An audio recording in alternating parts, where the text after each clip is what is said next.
Hi, everybody, and welcome to video one, The World Today, Why Regeneration is Needed and What Being on a Regenerative Journey Looks Like for Business. Hi, I'm Char Love. I'm the Chief International Advocacy Officer at Natura and the Executive in Residence at the Side Business School, the University of Oxford. And hi, I'm Dr. Mary Johnstone-Louis, Senior Fellow in Management Practice at Side Business School, University of Oxford. And really delighted because together we have prepared a set of short videos that are meant to provide you with an introduction to regenerative business.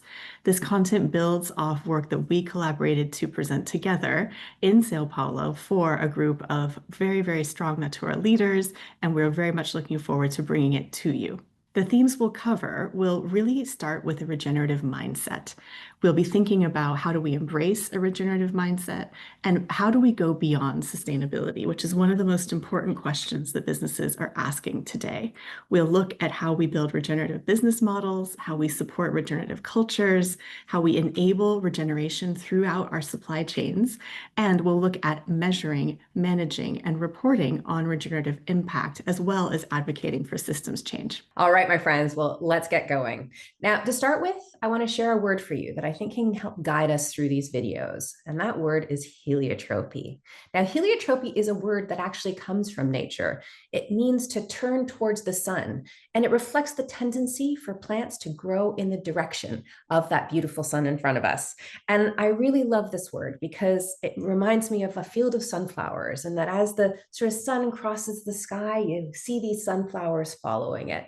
Now, why am I using the word heliotropy as we talk about regeneration?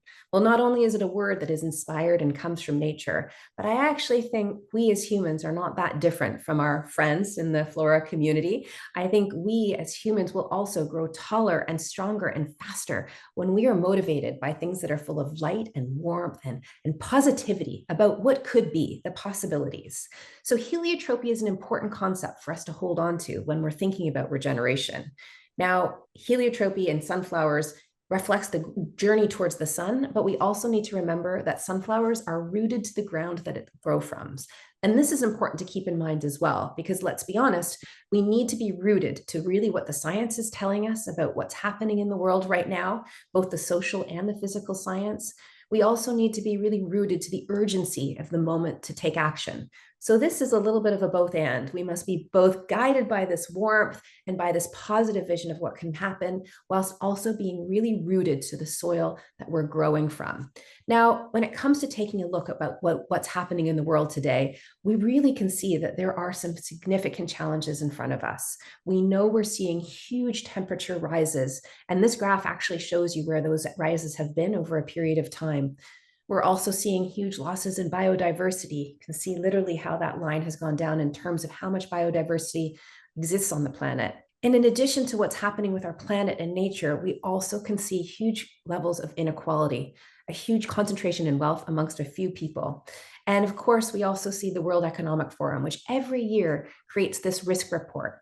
And in this most recent risk report, what we can see is that there are huge concerns when it comes to both environmental, social, and technical risk, both in the short and medium term. Now, these risks are not just like tight little boxes. They do exist actually in a way such that they are interconnected. And we really need to keep that in mind because both the problems we're facing, the challenges, and that interconnection is part of the complexity in the world in which we live in. But in these times of change, there's also a huge amount of opportunity we can look at. Now, one exercise we can do is to look at the Fortune 500 list from 70 years ago and compare it to that list today.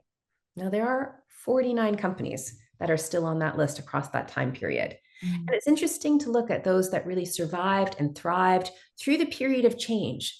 And it's interesting because those are the businesses that both adopted different technologies that were being invented, also helped shape that new market landscape.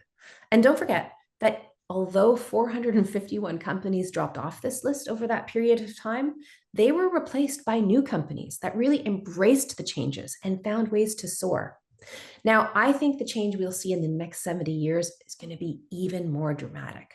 And what we're going to see are businesses focused on working together to solve problems that are faced by the people and the planet, which we showed earlier in some of those earlier graphs, and that are actively working to create positive impact. These are businesses that are also focused on